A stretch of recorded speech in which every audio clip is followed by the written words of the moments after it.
Hiya! Welcome back to Miss Ashley's Happy Place. When we left off last time, we had found out that Wispy Wood's bark was just as weak as his bite, and got our first piece of the star rod. So now, let us continue our adventure. So far, we've gotten 9 Kaabii powers, and we should have gotten everything in World 1. So let's go to World 2. Candy, donuts, meat. Wait a minute. So, interesting thing there. If you recall, the residents of Dreamland can't dream right now due to all the mischief that's going on, but Kirby seemed to be dreaming just fine right up until that last bit. Maybe there's something else going on. Or maybe I'm reading too much into it. Time for some fun in the sun. I've never understood what these are supposed to be. They're in palm trees, so you think that they're coconuts, but they look a lot more like seeds. But when they hit the ground, they explode. I don't know. They're bizarre. But let's go ahead and grab a new Kaabii power. Parasol! How does the parasol work? It works pretty much like you'd think it would. Parasol. Open your parasol and take a nice walk. Do you think this might have other uses too? Of course. This is a video game, and that's an umbrella. Yeah. We'll put this a little bit more to work in a different section, which might be in this world, I can't remember. But we have it now. Think of it as a little bit less effective sword. But we can now do our dive bomb attack almost any time we want. Normally you have to fall from a great height to activate that, but as long as you're floating, you can activate it with the parasol. Also,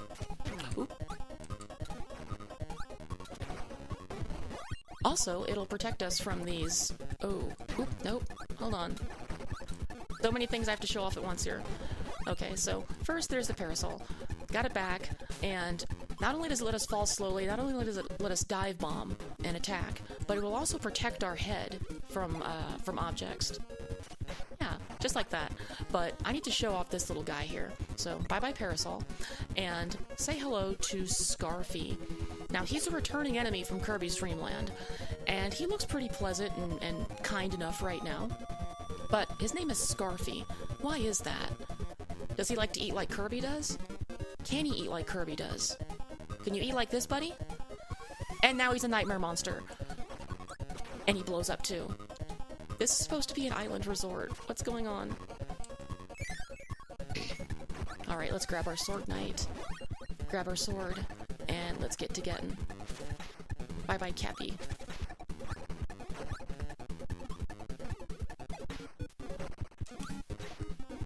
Oh, that's on a second crash if we want to. Oh! Every so often, yeah, everything here explodes. Sometimes those parasols will gain sentience and chase after Kirby. It's bizarre. Everything's gone all topsy-turvy. Kirby can't even dream of candy without stuff going crazy. I believe we have a new Kaabii ability coming up.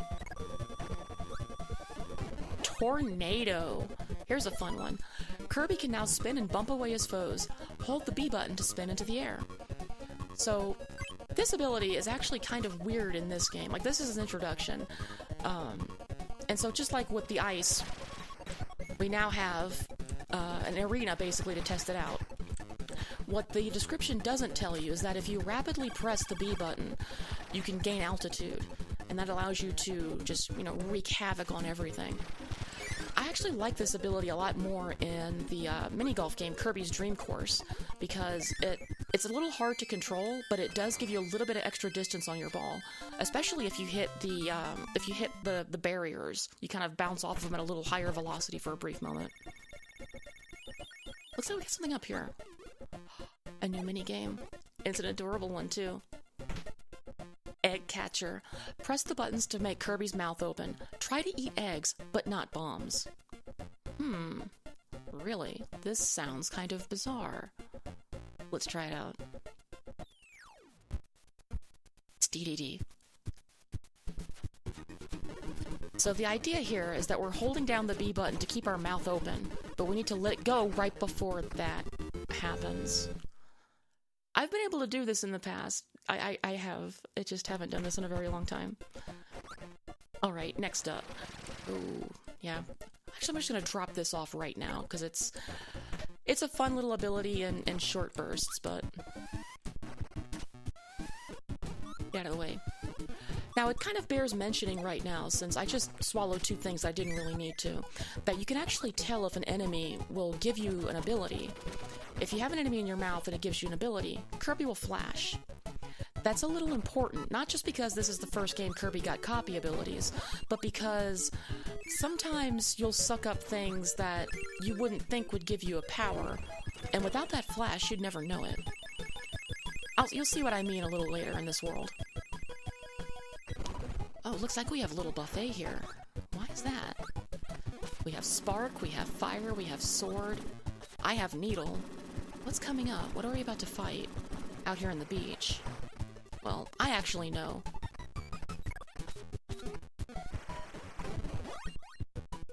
We are about to face a big wheelie. And he is pretty much exactly what his name is. He is a large wheelie. He drives around. He looks at things. He's just a wheel. And he spits out little baby wheels. And they're little baby wheels that are flashing. Isn't that interesting? Why would they be flashing? Well, let's suck up old Big Wheelie and see what he gives us. Wheel. What else would he do? Kirby turns into a wheel that can move at super speed, but watch out for obstacles and excess speed. So just like before with Tornado, we now get to test this out. Are you ready? Hold on.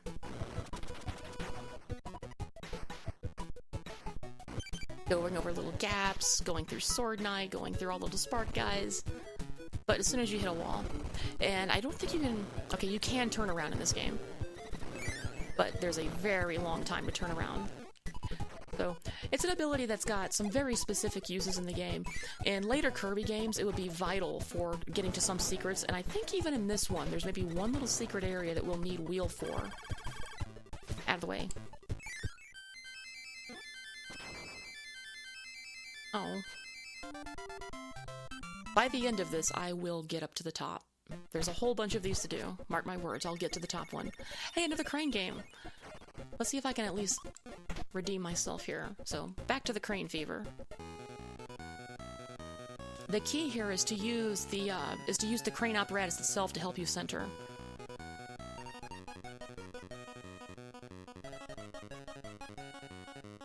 That might actually do it. We'll know. We'll know pretty soon. Yeah, he didn't slip this time, so I'm pretty sure I got him. That is a 2-up. Do I dare go for another one?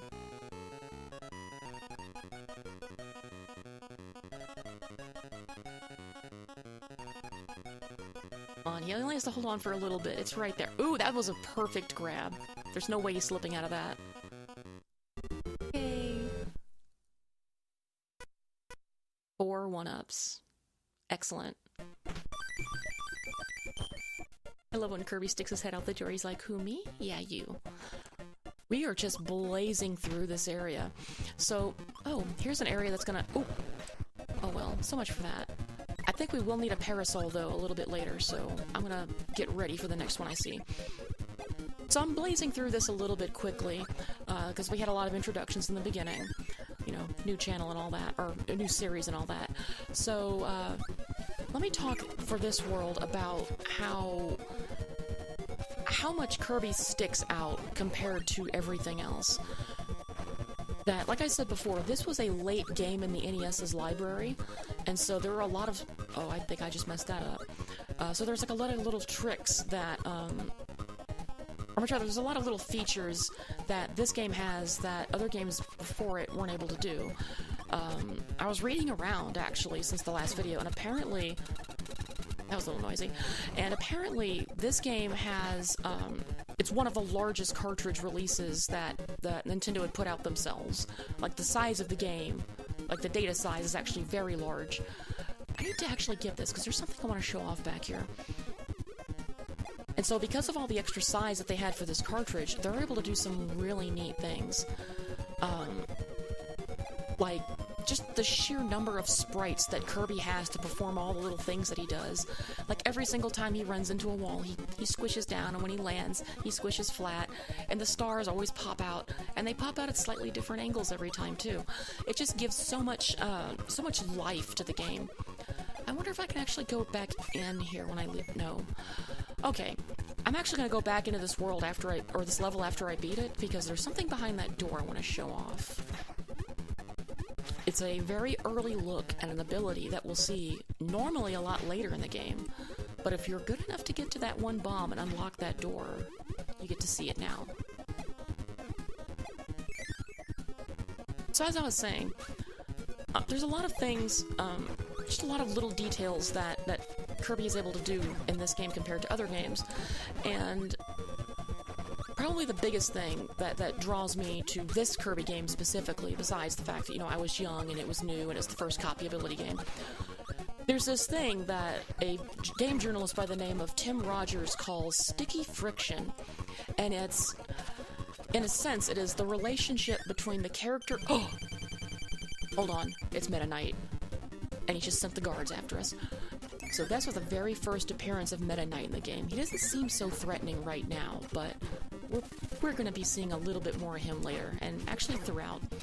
So each of his allies here all have a variety of attacks that can launch at you. And unlike some of the other enemies in the game, because these guys are considered... I might not make this. Because his allies here are considered a mid-boss, they take more than one hit to defeat. So you're actually going to be going through quite a few of these little soldiers. Oh wait, it's actually a little bit easier without a copy ability, because now they just go in us. We just suck them up.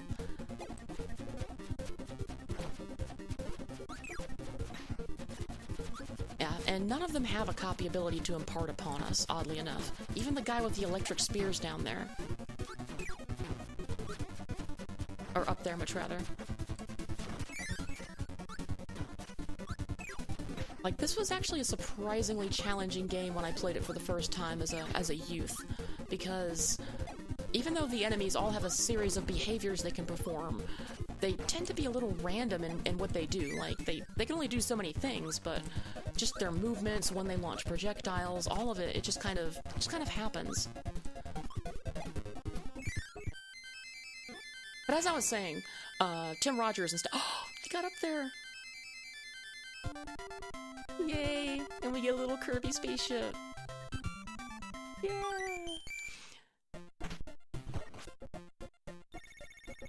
Ooh, and there's a museum. But like I said, first I want to go back in here and show you something, and on the way, I'll tell you more about the sticky friction. It's about how the character interacts with their environment in movement, and how realistic that feels as you go. It's the idea of a character, being able to feel a character's presence in a video game as you're playing the video game. And so the example that he's fond of using is Super Mario Bros. 3. That there's something about Mario's inertia in that game when he runs, when he falls, when he jumps, that he has a sense of weight and he has a sense of presence when he skids, and everything about what he... Actually, we're gonna try to do this right this time. But yeah, everything is, perfectly geared towards... There we go.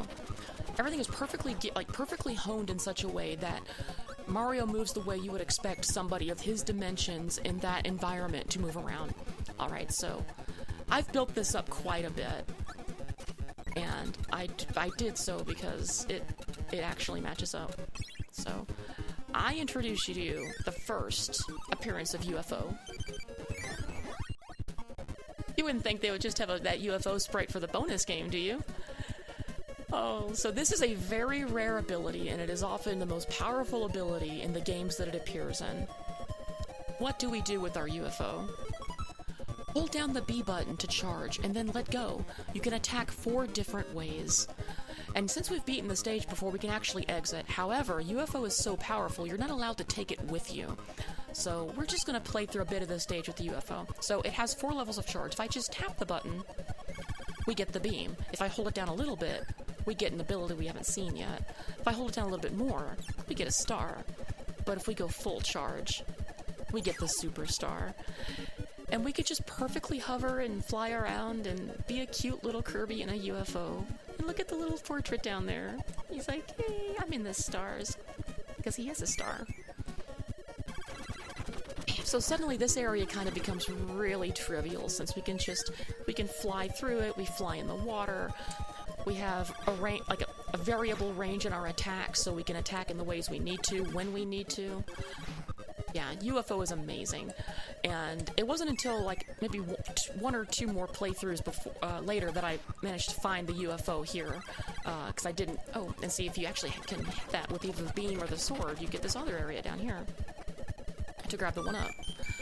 But yeah, like I didn't find this on my first playthrough. It was later on that I was like, hey, I don't remember I ever went in there. And uh-oh, I can't get my tap. There we go. Oh, but he respawned. Little Bronto Bert. So yeah, so we're not going to be seeing UFO after this level for a very long time. I can't remember the exact world it appears in later, but like you can't miss it basically when you see it normally.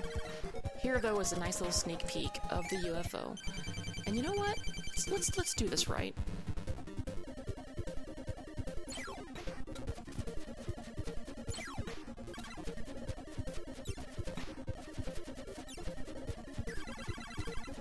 Notice that they actually do have different powers here. Like the laser's not as strong as the star, which isn't as strong as the superstar.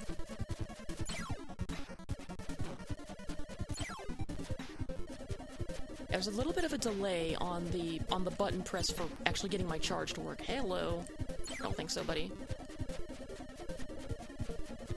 Now, something else you may have... Oh, no. Come back to me, my UFO. My precious, precious UFO. So something else that you may have noticed, that these guards that I'm fighting, these warriors, they look a lot like somebody you might have seen earlier in the game. If you think back to that little sugar rush that I had, somebody gave me that lollipop. They had a very familiar garb. What's that all about?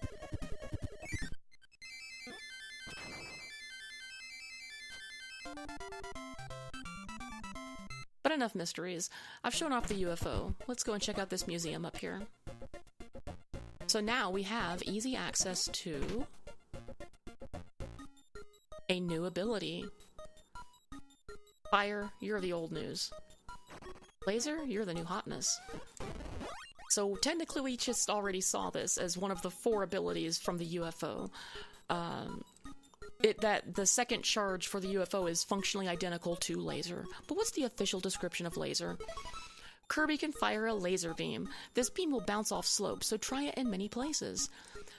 So, I don't recall when we start to see that. There is an area where you'll find laser, and it gives you an area, just like other abilities, to demonstrate the reflecting abilities. But it's a super straightforward thing. You fire a beam. If it hits a slope, it bounces off the slope. It doesn't come up too often.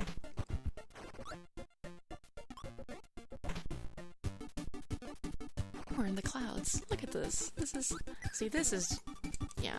just lovely. It's all sweet and puffy. And I bet you didn't expect we were going to go to a place like this. I mean, it started out as like a little island resort. We're on the beach, but we're up in the clouds. Like, they still managed to have some variety, even within the world settings themselves. I don't know who these little guys are, but, like, notice how they just kind of, yeah. Things in Kirby games always tend to come at very weird angles. Like, it's not very often that you'll see a Bronto Bird act, like every enemy in the game. It acts in the same way every time you encounter it. But the same enemy will not always act the same in different places. So, like, you know, I can always count on these Bronto Birds to act the way they're acting.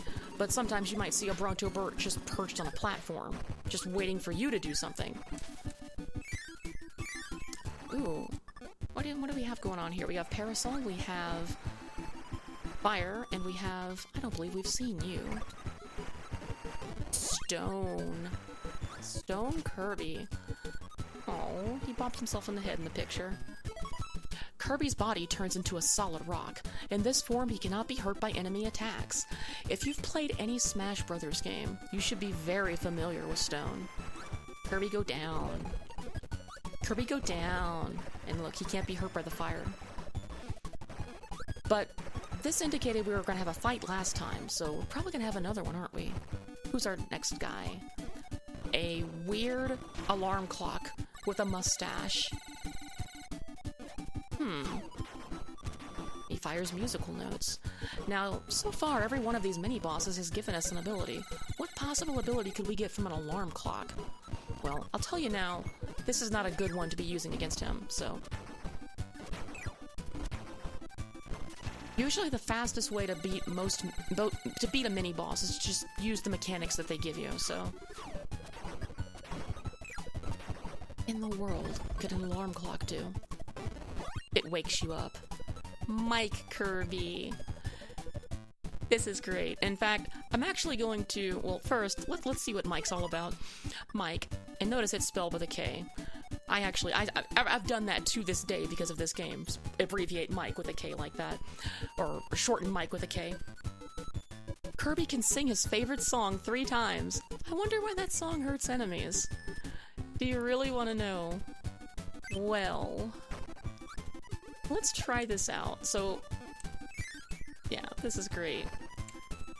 Hey Scarfy. Ooh, that's a lot of Scarfies.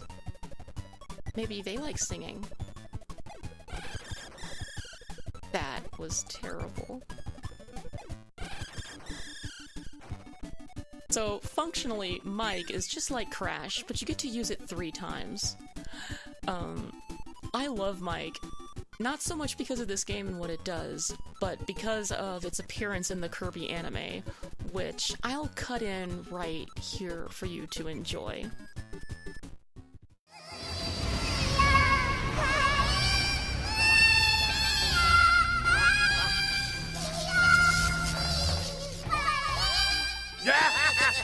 Kaabii を追放したぞい。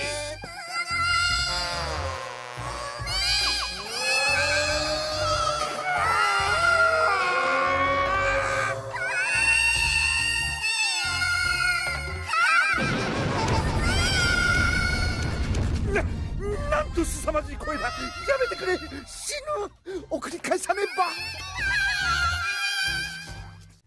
That was something, wasn't it? So here's the area. So this actually didn't take it long at all. This would be where you would encounter Laser if you didn't pay attention in the museum and watch. Reflects hits when you get a 1-up. So I think there might be one secret in the game that you need to get to by doing that, but otherwise, like I said, it doesn't come up too often. It's not really that important. It is a cool little feature though, and it just adds a little bit more to the world. Like right here. There's a nice little enemy sitting on top of that ladder. Get out of my way. Oops, sorry about that, what'll do. I hit you right in your bottom. Good old pop soda. I don't think I brought that up. That's the other healing item in the game. The pop soda. I think it's called pop soda.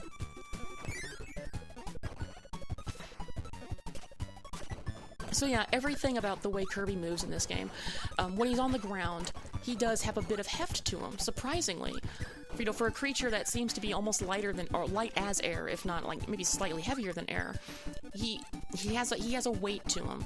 Like every time he dashes, like he doesn't just immediately start dashing. He kind of picks up as he does it. And the smoke clouds and the sound of it, they add to that. When he kind of falls a little bit heavier than you would expect for something his size, but it still feels right. And he maintains momentum too, which is why you'll notice a lot of the times when I go to suck up an enemy, I'm usually jumping just to keep myself moving.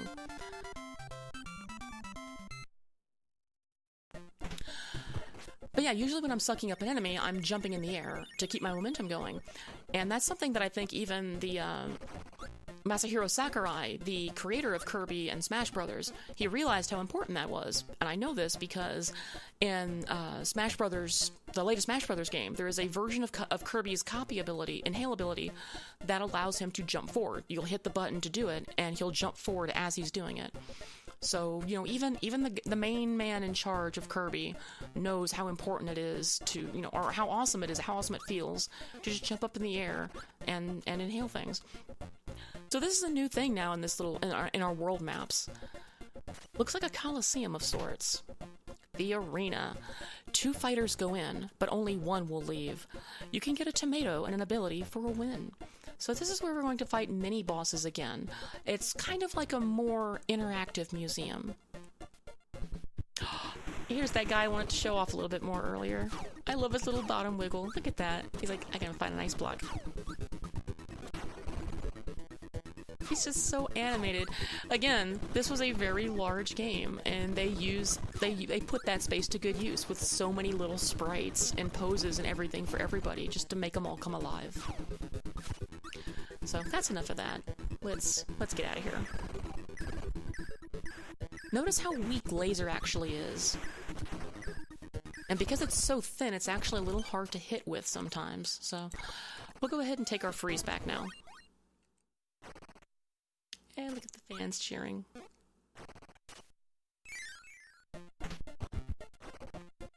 Number 5. Looks like we're going back to a wooded area. Because, you know, details in the little map.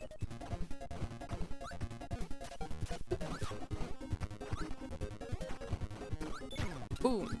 Yep. So you see, I tried to do a little short hop there to maintain my momentum while I was going with my freeze, and wow, that goes a while. And still kind of mistimed it. Still a little bit rusty. What in the world? We were just in the woods earlier. What are we doing out here? If there's one thing I've learned from playing Kirby games over the years, is that when life gives you a wheelie, you get to riding. So, let's go. Ooh, there's somebody else I didn't think would be seeing anytime soon. I forgot he was here. What the? Sleep. Please. Please let me sleep. A little more. So that enemy is naughty. That's the guy we saw inside the crane game with the little sleep cap. And whenever you eat a naughty, you just can't help it. Get a little drowsy. Oh. I love that. The best part of that ability is always when Kirby wakes up, he's like, wait, what? Also, let's see if, well, I'll try that. There's better places to do that. If you can suck up 2 enemies that give an ability at the same time, you can get I did that again. You can get a special roulette. And that is a good spot to do it with those 2 wheelies when they both pop up at the same time. So notice that wheel is actually invulnerable, and we just drove straight through that Gordo to get to this chamber. But this doesn't look a good place for wheel. Now see what I mean? Like, look at all the different actions Kaabii performed there. We had one just shoot out at us, and then another one jump around, and hey, this is flashing. Oh, come back here. High jump. Well, we are in the clouds. High jump. Kirby can jump many times higher than usual. Jump and dive attack to beat the enemy. How high can you jump? Almost all the way up. This is a very weird ability and kind of hard to use. You typically don't want to use this ability in a horizontal area like this. So this isn't the best showcase for it. But yeah, it just lets us spring up like a little superhero. No! Okay, that's enough playing around.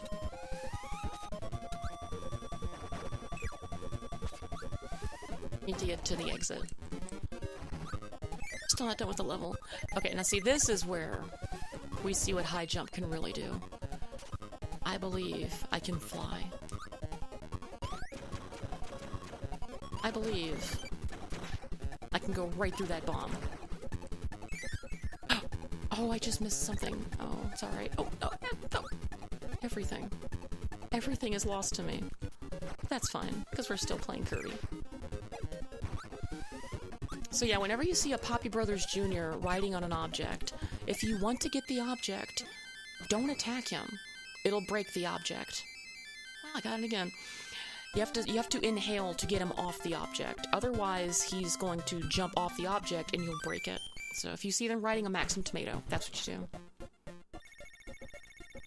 Wow, this feels like it was a lot shorter than the other one. Is there anything else? Well, first of all, because now we're on our second world, we unlock a warp star station.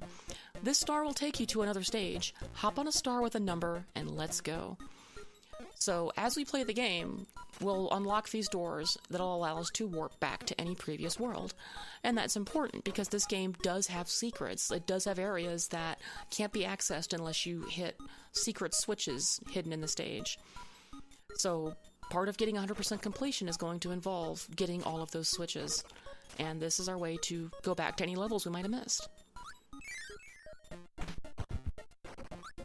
So, who are we up against? Well, the background seems to suggest some kind of a castle. We started in a beach resort. Then we went to the woods. And the clouds. We got a bunch of plushies. I have no idea. Ah, that's not true. If you've played this game, you know. I know. But you'd be forgiven for forgetting even if you have played the game. Because this character didn't show up again except in the remake for this game. He does do a thing, though, that did come up later. So, this is a guy whose name I often forget. Because, well, again, he never showed up again. But he does have a little... I remember being a silly name. Look at this. So he drew something on the painting, and it came to life. And I was able to eat it. And I'm blinking. You know what that means, right? So, again, anything that makes you flash is going to have an ability. You might not have expected an enemy projectile to give you an ability. Well, what did I just do? I ate a baseball. And now I am a ball. Kirby can roll into a smooth ball. If you hold the A button, he will jump higher. This isn't the best place to show off this ability, because it is exactly as it says. I push the B button, and now I'm a little ball. Notice that I'm flashing. As long as I'm flashing, I'm invulnerable. So on my ascent and on my descent, I can cause damage to enemies. And this, by the very nature... Ooh. Hey, I wonder if he likes singing.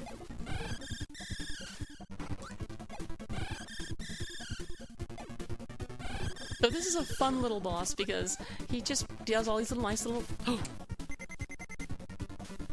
No. So he's a fun little boss because he draws all these little doodles and they come to life and they come after you, but some of the doodles will give you abilities, and so you can just you can do, you know, you can just kind of freestyle this fight.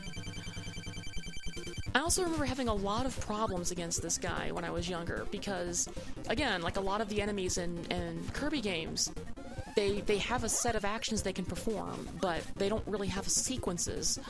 And so, if you noticed watching this guy's movements, he doesn't really have many tells as far as where he's going to go. And even when he does, it's very difficult to react to them. Well, I was going to show you that the car gave you an ability too. I'm pretty sure you can guess though, so... Oh, wait a minute. Yep, that was a thundercloud. So this is, like I said, see, look at that, he wall-kicked. So, like, you might have started to fly off one direction. I think that one gives you crash. But, yeah, see, look how nimble this guy is. And he's almost giving no warning at all to what he's going to do before he does it. So, as you know, if this was your first time on this guy, you could be forgiven for having a lot of problems. But this tends to work just fine. Becomes a little bit of an attrition game at this point. Alternatively, we could play the fight pretty straight. And, you know, if you were coming from just playing regular old Kirby's Dream Land, and you still haven't really gotten accustomed to the Kaabii abilities, you could just instead do that. But, again, because that boss will let you do so many different things during the fight, you can make the fight as difficult or as easy as you want, because Kirby is a game for all ages and all skill levels. So, this guy, whose name should have popped up on top by now, is done, and we have the second piece of the Star Rod, so let's enjoy the show.